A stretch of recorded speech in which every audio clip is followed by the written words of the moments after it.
Hi guys, welcome to another episode of Two Charlottes Spill the Tea.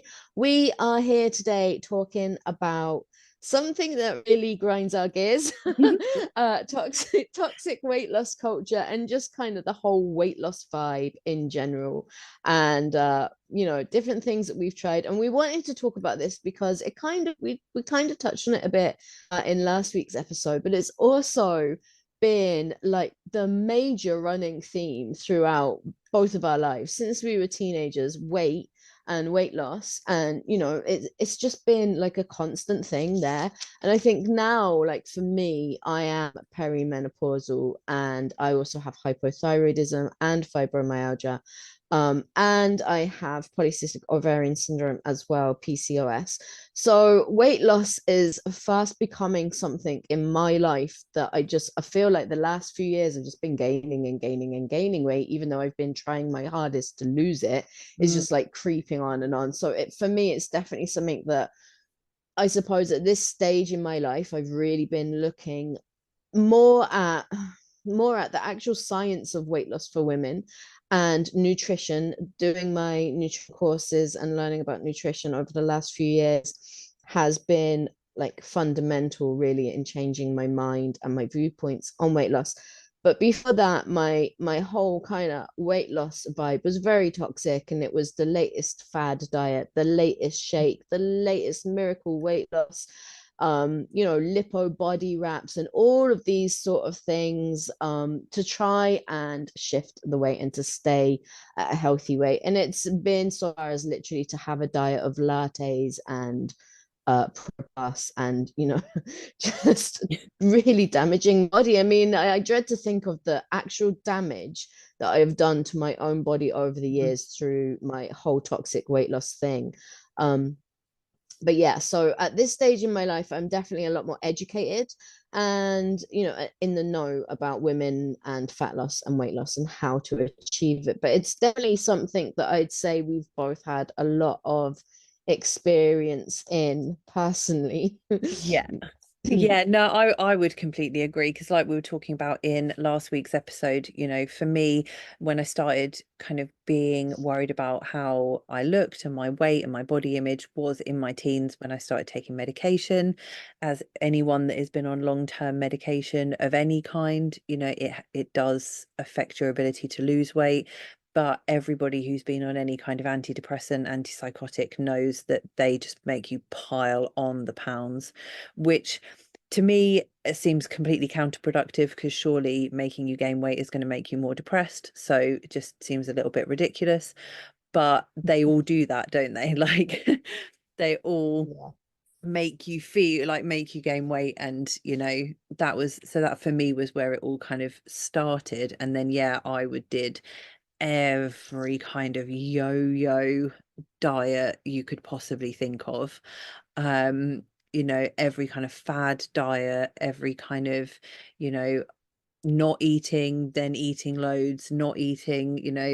Pro Plus and Lucozade got me through pretty much the rest of like the end of school into working time. um Mhm. you know just being really unhealthy, like an unhealthy relationship with food is something that I had for such a long time, and I'm sure I'm not the only person that can say Oh they. no, me too. And I was even thinking there when you were saying about the Pro Plus, because that's what I used to take as well. Like that must Mm. have been a big thing back in the 90s or early 2000s. Like that must have been something because we didn't even live in the same areas in the UK, and No, we were doing like the same kind of thing. So it must have been popular for kind of women our age now, must have, been down that whole Pro Plus I'm rabbit hole. blaming like TV programs. I'm pretty sure I got some of my dietary habits from Ab Fab because Yeah. having vodka and cigarettes was the only thing that was what you're supposed to do. Or maybe Yeah. Wives, that kind of TV show teaching me terrible Yeah. dietary habits. I don't know where it came from, but yeah, Pro Plus was something that everyone was harping on about because it's just caffeine Yeah. pills. They're like, yeah, boost your heart rate, burn fat quicker because your heart's racing. I'm thinking, Yeah. yeah, that's great, let's do that. And then I think back now and I'm like, why did I not go into cardiac arrest? Like I the know. amount I was Yeah. taking, as well as drinking Same. coffee and smoke. Oh my God. I'm like, I'm surprised I'm not dead. I'm surprised my heart is, I must have a strong heart. Hmm. Let's put it that way. I must have a really strong heart with all of that kind of thing. But I mean, it's crazy the things we talk about, the diet fads. Like I've done the paleo, Hmm. keto, Atkins. What else have I done? I've gone really extreme with the fasting, especially as it wasn't like I didn't have any like health practitioner or nutritionist or anyone kind of monitoring me. I just was like, okay, so I've managed not to eat for 5 days this week. Wonder if I can do like 6 days next, like, Rewarding yourself for not absolutely eating. starving myself. Yeah. Oh, how many more days can I manage without eating? And then wondering why I'm so tired and weak and feeble all the time. Yeah, and getting But sick because your immune system is then yeah. Oh my gosh, non-existent yeah. at that point. Always being sick. So it's definitely something that we've kind of had our issues in. And one thing that I suppose we've both come to the conclusion with weight loss is that it's all about Yeah. your mindset around food and your own body. Like a weight loss journey is definitely a journey of self-love. Mm-hmm. I 100%. think it's, yeah, I think it's a really hard journey as well because it's not easy. It's not easy to retrain your brain to think a different way or feel a different way towards food. I'm really guilty of either eating my feelings or not eating anything. So like I was saying to you the other week when we were talking about this, like when I'm stressed I eat. So, and I'll eat anything and everything. But if I'm anxious, sad, depressed, any of those feelings, I just can't eat anything. So, like, and my food habits are linked to my emotions. And that's something that I'm really learning now to disconnect those things so that Mm, food doesn't become something that I either overindulge in or take away from myself as a punishment. Because I used to be like, so if I was trying to lose weight, for example, got on the scales and I gained weight, then I would then punish myself and be like, well, you can't eat anything, you can't eat this, you can't eat this. And like mm, that's such a toxic mindset to have around food, as in like food is a punishment. It's not like you can't just it's a control thing, I think, for me, with being like, I can't control the fact that I've gained weight, so now I'm just going to limit everything and restrict everything because that I have full control over. But that's then the wrong mindset to have, because actually you can eat anything you want as long as it's within moderation and you're eating the right things at the right time and you're moving your body and you're hitting all of your food groups.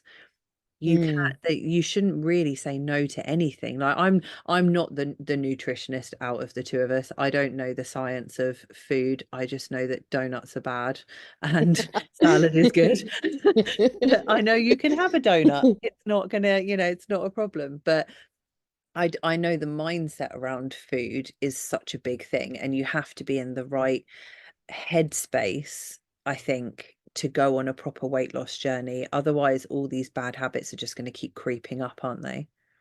Yeah, they really are. And I actually there was a few things there that I wanted to touch on that you were talking about. So like, yeah, I think for me, learning nutrition was the first, or learning about nutrition and nutritional value of food was the first step into helping me create better habits. And it's something that I'm really passionate about, and I can talk nutrition for a really, really long time with anyone. Mm.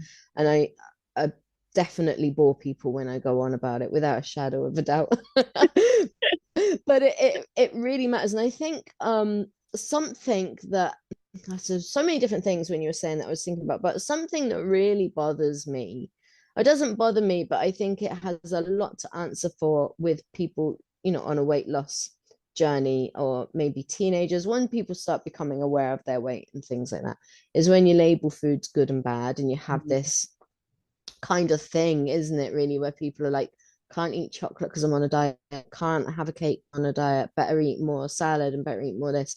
And while I can completely understand why you're labeling them good foods and bad foods, like obviously good foods have lots of nutritional content, lots of proteins, lots of complex carbs, lots of vitamins, lots of minerals. Bad foods would have lots of saturated fats, sugars, and things like that that aren't good for you in them. However, when you start making things off the table, like, you know, oh, you shouldn't have that, it's bad, you shouldn't, you just kind of want it a little bit more, and then you restrict yourself from foods that, let's face it, you're going to enjoy a donut more than you're going to enjoy a carrot at Yeah, the end of that's the true. day. I mean, maybe there's some people out there that are exceptions to that rule, but at the end of the day, everyone loves a donut or a bit of chocolate from, you know, from time to time. And you can't successfully go on any weight loss journey restricting yourself too much. So this is why I think understanding what you're eating and understanding your calories and how your body works is just fundamental on a weight loss journey. And you know, for I'm only going to talk here now about women. It's very different for men. Like, it's so much harder for women to lose weight compared to men, or to lose body fat compared to men, because like women, you know, we're built differently. Like, we're basically responsible for the survival of the human race. We get pregnant, we have babies, we have boobs, we have curves, and we store fat very easily. Because if you go back to like caveman times, if you take it back to, you know, survival of the fittest, women have to be able to survive in order for the human race to survive, right? So, you know, if you're back in like caveman times and things like that, food is not readily available. So you have to rely on your bloke going off to hunt, I don't know, a woolly mammoth or whatever they hunted. And I don't know, I'm not a historian, so I don't really know what animals were around back then. But like, obviously, a man has to go hunt a gatherer and bring you food. You're obviously like not got a supermarket down the road, so you have to eat what you can when you can. So women are made to store fat because their jobs back then was to have babies and keep people coming, you know, basically keep the human race surviving.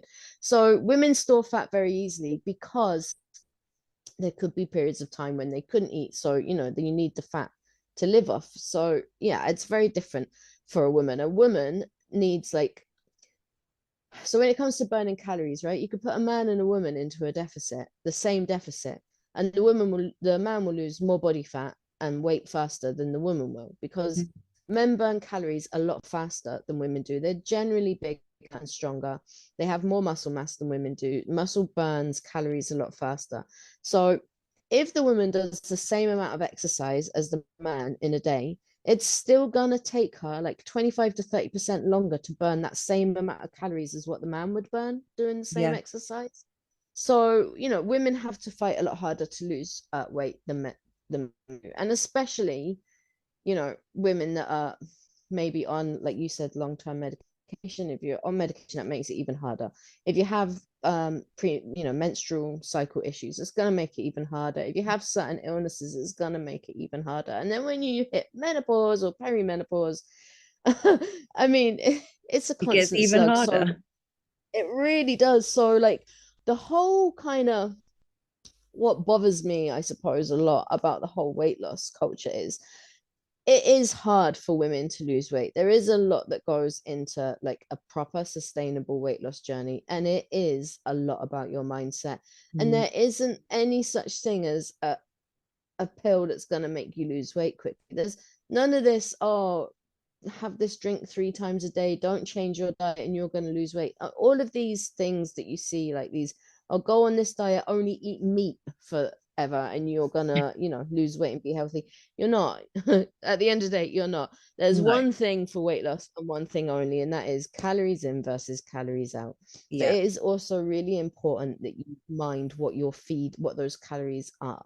So like, that's, you know, that's what it comes down to at bottom line, at the most basic thing. And I do get like quite activated when I see you know, all of these. I was looking up something the other day, some other diet, and it was, I can't even remember what it was called, but they're just ridiculous diets that are, you know, the latest fad that comes out, or like shake diets, live off this shake. Or the ones that really bother me is when food has like value, like a point system to it. Oh, And the stuff I've seen where people can eat Mars bars but can't eat extra chicken breast, and I'm like, what even is that? What kind of diet is that? So it's all right if you to eat a few Mars bars because apparently that's a free food, but you can't eat a bit of chicken. I don't know. I mean, I haven't really looked into those kind of diets, but it's mhm. probably not quite as bad as what I'm saying. But a lot of them are just, I don't know where they get this science from,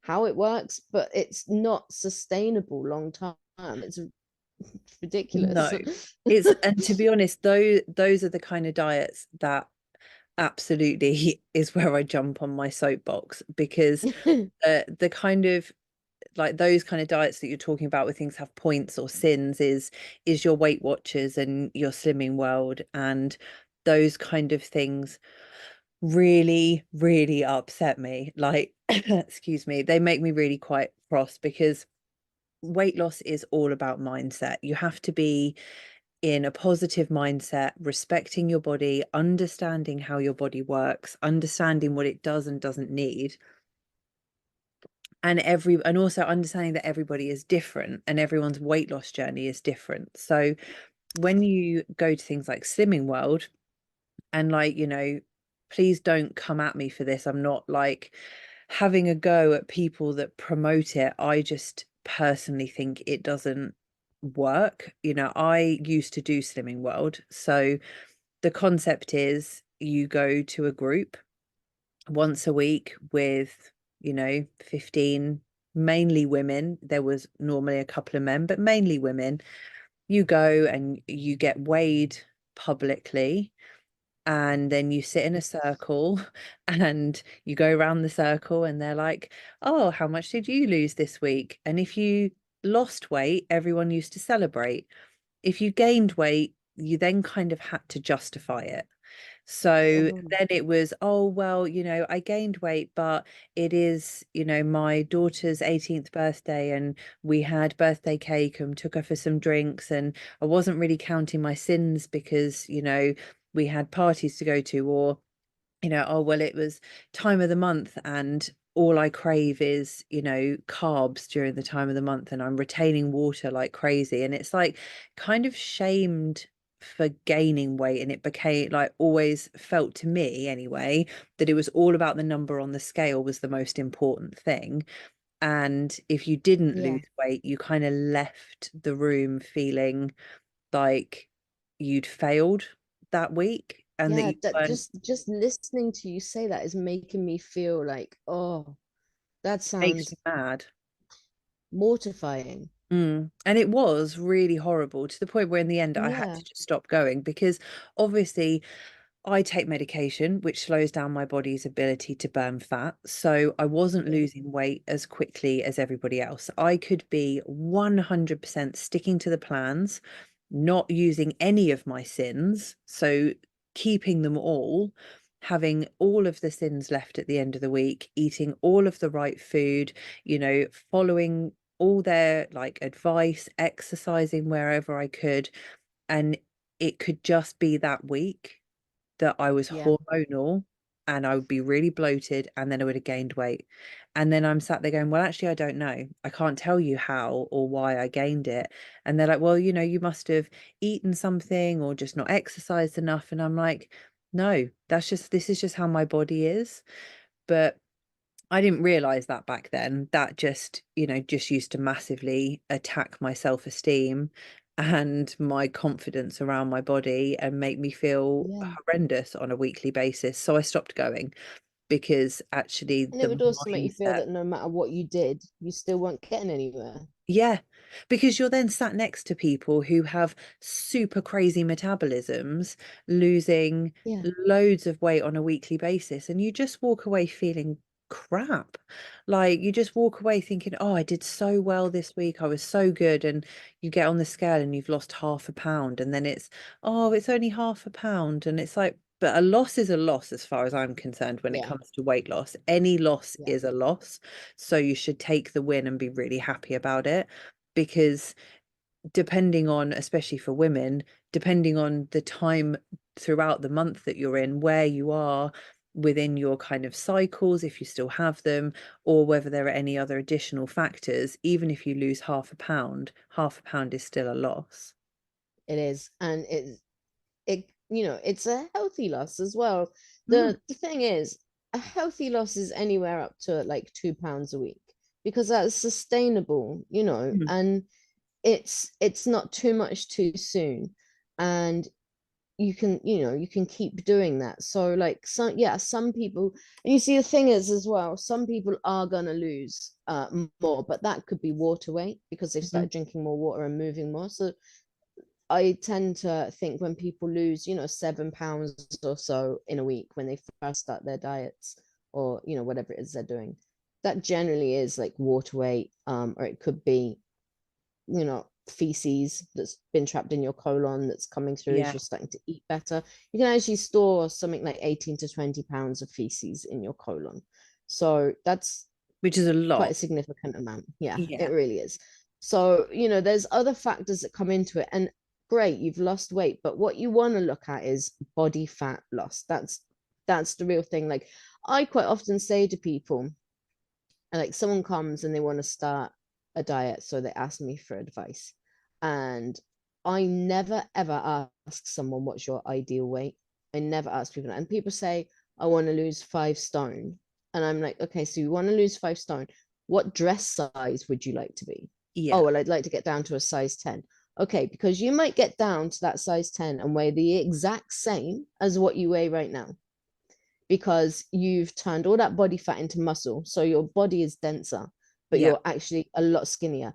And I tell you now, probably the only person that's ever going to come along and actually pick you up is your husband, if you have one, or your partner, Hmm. your husband or your wife, right? And they might not even pick you up. Who's actually going to come along and pick you up and be like, oh, yes, this person is 8 stone, perfect weight. That's it. Really, like I mean, that's just, it's not going to happen, And so that's what I say to people. Please don't focus on the scales. It is, for some reason, the thing that most people use. But what's much better, if you don't have body composition scales or aren't getting your body fat checked and measured all the time, because that is the most important thing that you're trying to shift, is the fat, Hmm. then you need to measure yourself as well. And you need to keep track of your measurements, because again, like I just said, you could have two people completely different sizes weigh the exact same. It really depends on what your body composition is made up of. So, and I think what I wanted to touch on as well is that your menstrual cycle, right? So you have, again, for men, they have like one sex hormone, testosterone. It's pretty stable throughout their entire life. They don't have to worry, right? It doesn't go up or down. They don't have any issues to worry about in that respect. Whereas women have a menstrual cycle. We have mostly estrogen and progesterone are our, sex hormones, right? So our cycles roughly, again, this is very different if you have PCOS, if you have endometriosis or anything like that, or if you're in perimenopause. Obviously your cycle could be all over the place. So you basically have like a 4 week cycle, right? So your first phase is the first 2 weeks is the follicular phase. And in this phase, you're estrogen dominant. So the estrogen is on the rise and it goes up. So this is actually quite a good phase for women, because estrogen decreases your appetite. It also improves insulin sensitivity, which is very, very good for getting rid of like what I call the fat hormone, which is cortisol.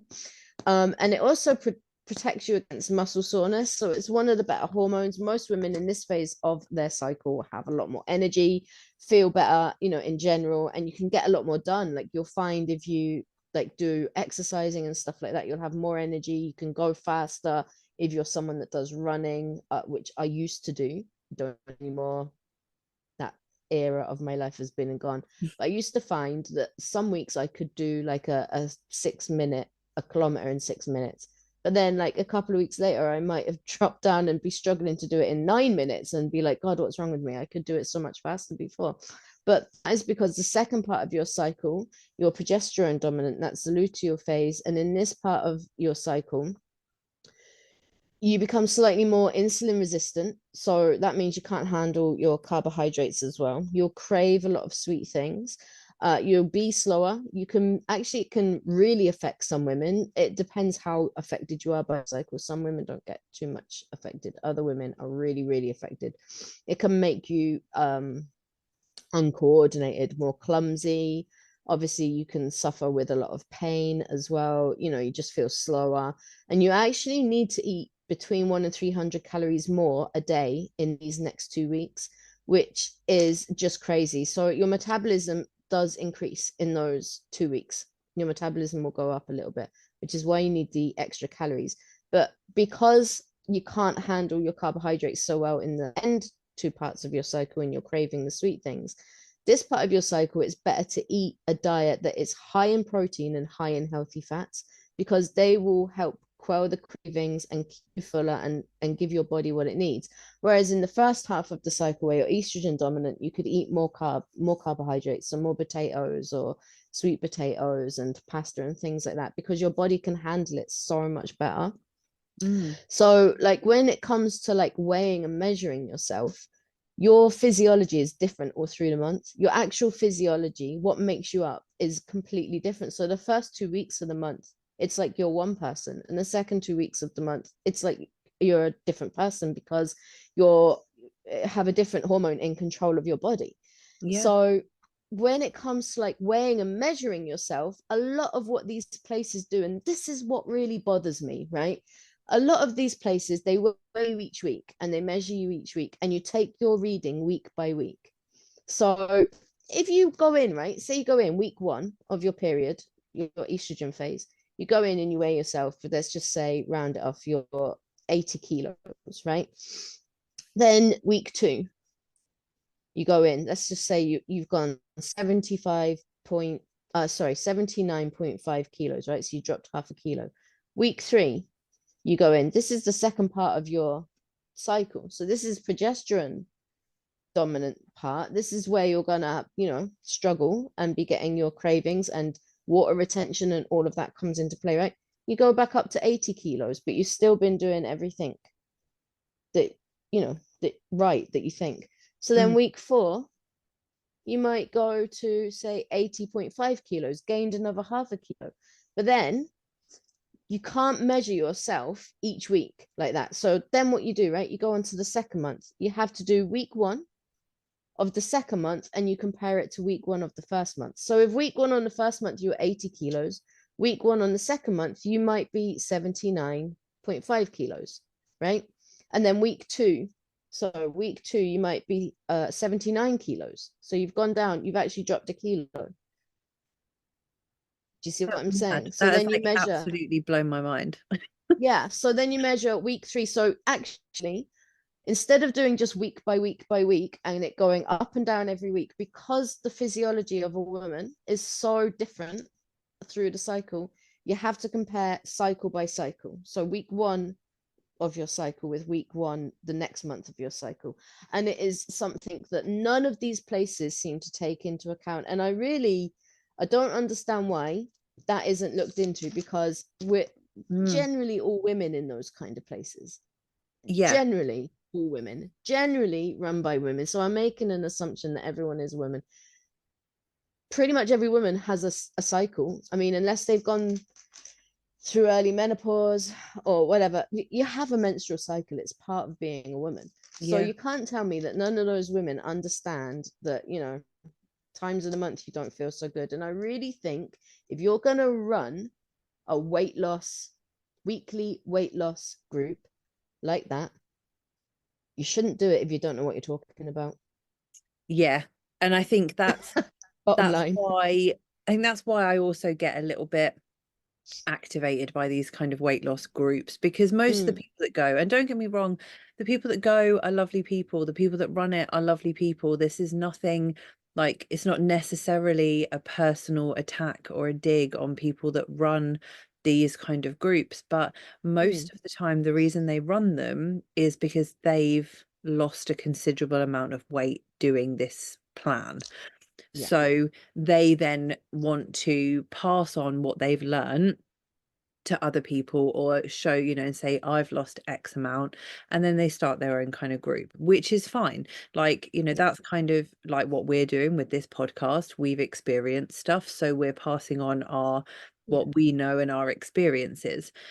The difference is, what when it comes to weight loss, it is so personal, and unless you fully understand everything you've just spoken about the makeup of a, you know, a person's body, and how the different weeks of the month can play a massive part in weight Oh, loss and huge. how your body is made up, I feel like you can't really, or you shouldn't really, be standing there on a weekly basis saying, well, you've only lost half a pound this week, but so and so's lost 5 pounds, so Mm. what did she do that you didn't do, you know? And kind of like, because it's just putting this massive like negative feeling around losing weight, and like Yeah. it's so hard for people to lose weight. Like, me and you know what it's like. We know how Yeah. hard it is to lose weight. Like, I really, really struggle, you know, if I don't exercise and I don't take some kind of weight loss aids alongside calorie counting and, you know, exercising, I just can't lose weight. My metabolism is so wrecked from It's like you're years of, treading uphill in water, or so you're like walking yeah, up an escalator. You're just like treading water, doing all the things and not actually and changing. nothing's happening. It is like literally trying to walk up a down escalator where you Yeah. just can't go anywhere. Like, it's so hard. So, you know, I don't agree with, you know, miracle weight loss drugs and don't change your diet, but drink this, you know, juice and you'll Mm. drop 10 pounds next week. I don't believe in any of that kind of stuff. Yeah. I do, however, think there are weight loss aids that, if you are, you know, on like counting your calories, exercising regularly, there are supplements that can be taken Yeah. to benefit you when you have a really stuck metabolism like I do. And I've Yeah. done it. I've done the kind of experiment for myself of, I've done a week where I've taken some kind of weight loss aid, whether it be like a liquid supplement or tablets or whatever, you know, and then I've lost weight. And then the following week I've done the exact same thing with my food and my exercise, but not taken the supplement, and I've gained weight or stayed the same.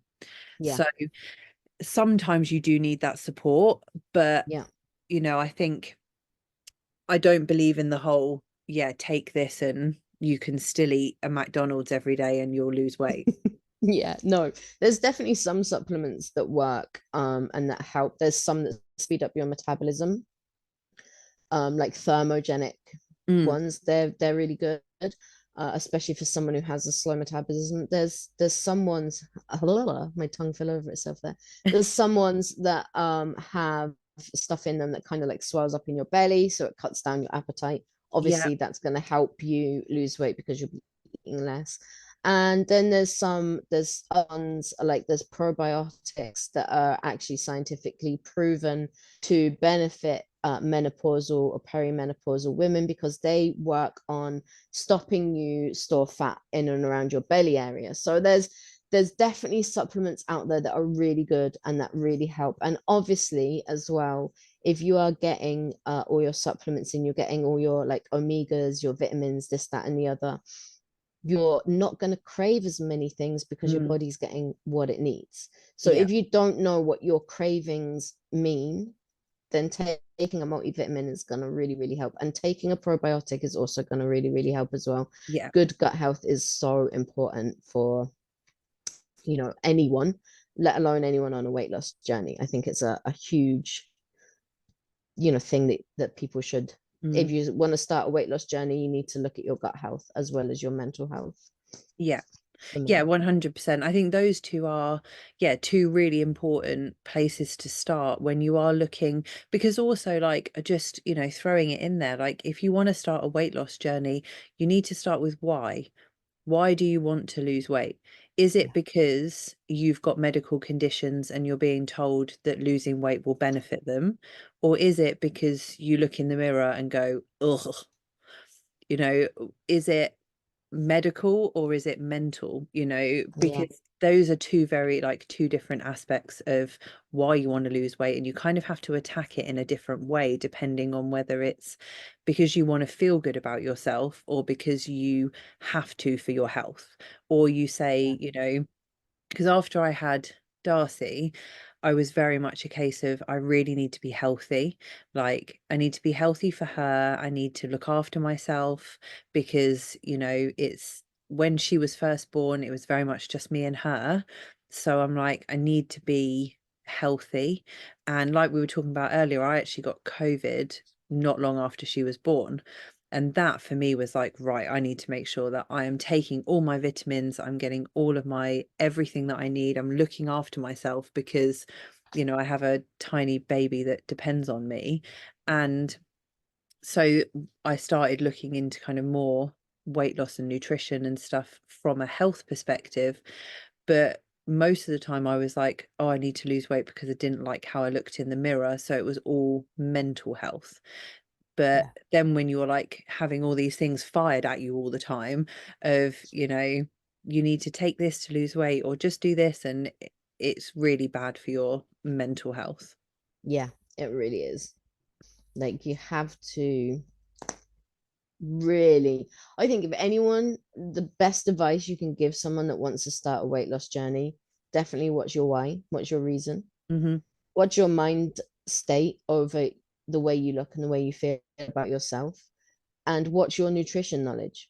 You need to know a little bit about what you're eating. And then as well, like if you're for women, you need to keep up your what we call neat, which is your non-exercise active time. So like they, whoever they are, like the wizards that know everything, found out found out that when women go on a diet, and generally they try and up their active levels, right? They up their activity. So they do some form of exercise in the day, whether that is walking, running, gym, cardio, whatever they do, right? And when they do that, they tend to then not do as much the rest of the day. Mm-hmm. So they cut down their non-exercise activity time. But for women on a weight loss journey, it's really important that you keep that up high because that's like constantly stoking your metabolism and helping you burn and lose weight. So not just going for a run, that's great and everything. But if you go for a run in the evening, but you spend the rest of the day sitting down doing nothing, you know, it kind of Defeats the you object. just burn the same amount of calories as what you would, you know, by all day moving around a little bit and doing something in that one run. So if you're going to add in exercise, then make sure that you still keep up your movements in the day and keep active. And it's really, really important for women to eat high protein, particularly, I was saying this to you the other day, particularly at our age, Mm. because estrogen is stored in your muscles. And when you hit perimenopause, your estrogen levels drop, your body tears up your muscles looking for it, which can cause body fat gain. So the idea is eat a lot of protein, keep your muscles nice and strong and bulking up and building so that, you know, it helps you through really everything. Yeah. And resistance training is really good for women as well, which is obviously working on your muscles, building your muscle growth. So yeah, that's that's where I was going with that. No, which, and do you know what, honestly, like so much of this information is stuff that we've spoken about quite a lot because I feel like I hit you up for nutrition knowledge quite a lot when I'm like, I'm not sure why this is happening. And I didn't realize, especially about the whole like protein thing, that was a brand new thing for me. Like I didn't realize how important it was to be eating the right amount of protein, and I didn't realize that I was eating so little. And then I was Mm, wondering though why I was just so tired all the time as well. Like I was so tired and I was so hungry when I was like, but I'm having all my calories. I was in a deficit every single time, like every day. But then I was like, oh my God, I'm just starving hungry. And it was yeah, because, you know, I should have been having, you know, 153 grams of protein every day. And I think I was doing about 46. Like, yeah. no wonder I was so hungry. But Like I didn't know if anything you're about any of that. if you're someone that snacks a lot in the evening, that's usually for me a big sign that you're not getting your protein in the Mhm. daytime. Because I know just from kind of watching myself, if I hit my protein goals in the daytime, not hungry in the evening. If I Yeah, don't, I'm hungry. I'm really hungry in the evening. So if you're like an evening or a late night snacker, you should probably up your protein in the day, yeah, because it will definitely stop that late night snacking for sure. So there are little telltale signs, and there's little things you can do to find out what your calories should be, and they are different for everyone. You cannot go by like, I love an app for tracking what I'm eating. I use an app to track what I eat, but the calories that they put on the apps for like healthy weight loss are generally very low. Like I see most yeah, people on 1500 or 1200 calories, and that is too low. Like for some people, it might work, depends though. You need to know, like, obviously your age, your height, your weight, and your activity levels, because your calories that you're eating each day, whether it's maintenance or deficit, need to reflect you as an individual and not yeah. just a generic, thing. So it's really important that you work that out properly as well. Well, that's it's funny you say obviously you need to kind of work those things out in it on an individual basis, because that's why, Mm, like when we were talking about this the other day about things like how BMI is actually a load of crap, really, yeah, because it's so generic and doesn't take into account in the individual person in any way, and genuinely can tell people that they're morbidly obese when they're absolutely not, because like both me and you have come up on the BMI saying that we're morbidly obese, and I'm yeah. like, I know I need to lose weight, but i'm Not that much. i'm not that much, okay, like not at all. So, and that's why I think it's so important that people realize that with weight loss, it's so personal, it's so Yeah, individual, it's your body, how your body responds to things, what works for you might not work for somebody else, and vice versa. And things like, yeah, like BMI, or just the generic, this is how many calories you should have because this is what the app says, could actually be causing you more harm than good in the yeah, long run. yeah, absolutely. And it's reason why I think that everybody should probably have some kind of coach, PT, that's also a nutritionist, or a nutritionist help them when they start a weight loss journey. Because your doctor is going to go by your BMI, and your BMI is just a ratio of like your waist to your hips. And you could be stacked with muscle. I know people that exercise every day that are just pure muscle, no fat on them at all, and their BMI will come up as them being obese. Yeah. And it doesn't take into account your body composition or anything like that. And I know it's still used by doctors to this day, and that is something that kind of bothers me a little bit, because there's so many people that take what their doctors say as being the Gospel. gospel when it comes to kind of weight loss.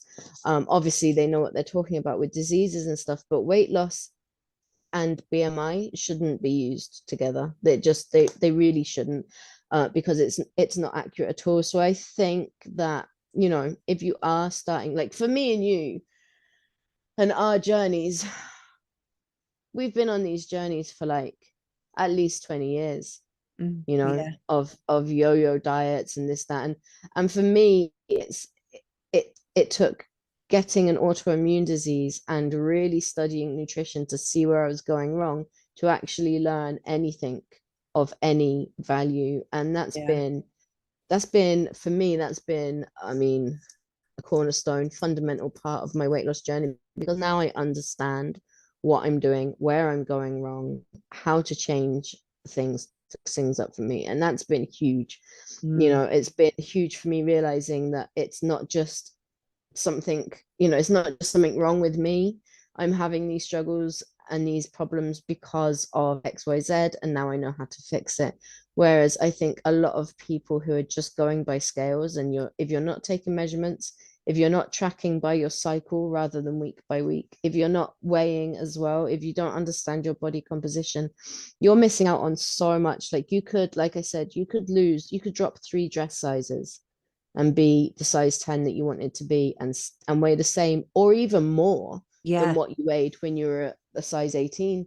And imagine if you were on a weight loss journey, you didn't know about body composition, you didn't know those things, which most people don't, because it's not really, educate we're not really educated on that. No. And you get on the scales and you've been doing everything right for the past month, and you get on the scales and you're the same weight as what you were at the start of the month. So like over the month, you've dropped a couple of pounds, gained a couple of pounds, dropped a couple of pounds, gained a couple of pounds. You're going to get to the end of the month and be like, why am I even bothering? I'm broken, I Yeah. don't work, I'm not going to do this anymore. But when you actually understand and you add in all the different bits, and you can see then where you're going wrong, where you're going right, if you need to make adjustments, what calories you should be eating, how to measure yourself properly, it becomes a different ball game. It really does. And that in turn then kind of spurs you on more, because you understand why you're getting these readings on the scales that may be showing that you've stayed the same or you've gained, and or you're doing this kind of cycle. But if you're doing the measurements properly and you're tracking the different composition of your body, then you're getting positive results in different areas. And then we kind of move away from this fixation around weight and what the scales say, and how that tallies up against BMI and this, that, and the other. Like, because I And what worked what out, Angela like, at Slimming Club has done, and why yeah, haven't or you know exactly what, she's lost 10 pounds, why haven't I this week? What did I do wrong? yeah, because I actually did go, so I was on the BMI calculator, and I worked out what weight I would have to be to apparently be a healthy BMI. Now, Mm, bearing in mind, I'm 5'9", so I'm really tall. The BMI reckons I should be 9.5 stone. wow. I would look dead. Like, I'm sorry, but I would look like a walking skeleton. It, That's tiny, isn't it? yeah. I'm Nine like, and a half nine and a stone. half stone is probably what my leg weighs. Like, I couldn't imagine being single figure. Like, no, because I have a weight goal in mind. I have Yeah, like a weight that I want to be, but for me it's definitely more about what I actually look like in clothes and how I feel in my body. But yeah, just out of curiosity, I looked at what they class as a healthy BMI, and I was like, 9.5 stone. Like, are you actually insane? Like, I that's look, that's 61.5 kilos for yeah, anyone that's in kilos. And that is crazy. That is isn't it? crazy small. Yeah. Yeah, Yeah. it's like, and for my height as well, like, if I was your height, then I could probably get away with it, but even Well, then, it would still be, I was that weight before. mm, And it was when I told you, when me and Mike first kind of got together, yeah, and he was always trying to feed me up. I actually, looking back on the pictures, I actually look so sick. yeah, I'm that thin. I actually look like I've got a horrible, kind of illness, illness of some kind, yeah, something that's just eating me. I'm literally skin and bone. And I'm 5'5", so I can't imagine then being 5'9" and trying to carry that that off. You kind, literally would be yeah, skin wrapped around bone. literally. And which is just mad. And obviously so many people stick to the whole BMI thing and have it as Mm, like, this is the gospel, this is what I should be doing, this is what my doctor is telling me I need to get to. And I'm like, there's so, I wish we could just shake up the whole kind of weight loss industry and weight loss culture, because it's not about how much weight you lose and it, or what dress size you wear. It's about how you feel in yeah, your body. Do you feel healthy? Do you feel strong? Do you feel comfortable? Do you feel yeah, confident? Because if you don't, then you need to kind of take control of it, take charge of everything. And over the years, I've been so guilty of being that person that's like, oh, I don't like what I see on the scales, so I'm going to do something crazy, like drink cayenne pepper and lemonade for a week. Apparently that Yeah. helps you lose weight. All it Yeah. did, all it did was give me really bad spots because of all the sugar in lemonade, Yeah. and really bad stomach, and didn't lose And any probably make weight. your teeth quite bad as well. Yeah, so it wasn't actually good at all, and or I'd go and take some horrendously dangerous diet pill that probably is Hmm. going to kill me. So, Yeah, I me think there too. needs to be like such a shake up that, again, like everything we talk about, it's all about your mindset. It is, and I think, it's something that should really be, again, brought a lot more into maybe secondary level education, where you Mhm. have an education for women. I mean, when we learned about periods at school, it was basically like, this is what happens when you have a period. This is how the blood comes out of your womb, blah Yeah, blah blah, and that was it, right? But this is what if you you learn, use, yeah, if you learn done with like, it. well, this hormone is in control through this part of your cycle, this hormone is in control through this part of your cycle, this is how you can eat and move in those parts of your cycle to help you feel a lot better. Hmm. That would be so much better. And just a bit of education into what you should be eating, protein wise, for your height, your activity levels, and things like that. I think it would be, a lot more helpful. Be a game changer. Yeah, it really would. Yeah. And also, and again, this is a topic we could go into a little bit more, but I think there also needs to be education around what we can and can't advertise, as far as, when it comes to weight loss products, because I'm sure anybody listening to this has probably seen about 5 adverts on Facebook today for miracle weight loss drugs, or Yeah. wear these earrings, or this bracelet that's going to All help those things that you weight. sellotape into your belly button. Yeah, those things you put into your belly button, or Yeah. patches that you put on your feet that are going to suck the Yeah. fat out of you or something. Like, there's got to be somebody out there has to do something about it, because there's so much, like, because obviously online sales is pretty much where we all get everything from these days. Yeah. You see adverts on social media, and that's basically where you decide you're going to get stuff from. And Yeah. both of us have come from an online sales background, so we've done the whole thing. But there is so many people out there selling weight loss products with incorrect information on, or Yeah. incorrect imagery, Yeah. and like and fabricated results, or Yeah. fabricated claims. And that makes the whole thing just even harder, Icky. even more of a, like, icky, yeah, Yeah. like a minefield for people out there who are trying to lose Yeah. weight, because Yeah. It really is a minefield. It really it's is. so hard. What's the right information? What's Yeah. accurate? What can you believe? And that goes for a lot of online sales. Like, obviously we're just talking about weight loss, but it happens across all different industries. But you It know does. I see it so much of people selling weight loss products with either images that aren't factually accurate, or claims that are just such bold claims that you can't claim that everyone's going to lose £10 a week taking these Yeah. tablets. Yeah. You just No, you just can't do that. I no, think something to remember is, if it sounds too good to be true, it probably is. it probably is. Yeah. Yeah, It probably is. And always do your research. Always, yeah, always, always. 100%. And ingredients, especially when it comes to like Yes. weight loss supplements, Or like, tablets, like, is it all filler? yeah, if is it just full of like filler and Mm, bulking agents and mm, stuff that's actually just going to give you long-term problems. Like, and again, yeah. I do think maybe another episode needs to come on that kind of thing, of like physically what we're putting into our bodies. So yeah, like, I do think a different episode needs to come on ingredients and stuff. I think that could be really good. That I definitely think that's something that we can do. But I feel like this has been a really informative discussion. I don't know about you, but I've definitely learned something. Yeah, it definitely has been. And it's something that I really enjoy talking about, you could probably tell.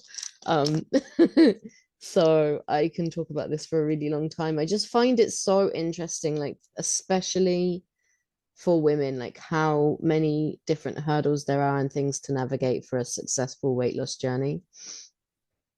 I didn't really realize it, to be honest. Like, it was only when me and you started talking about it and you started kind of telling me, actually, it could be this or it could be this, when I'm like coming up against all these issues, that I'm like, I just didn't even realize in any of this. Like, I knew that I gained weight when it was coming up to time of the month, because I always get really bloated and all I want to do is eat chocolate. So I knew that kind of happened, but I had no idea about all the different phases and stuff. So it has been a really informative conversation.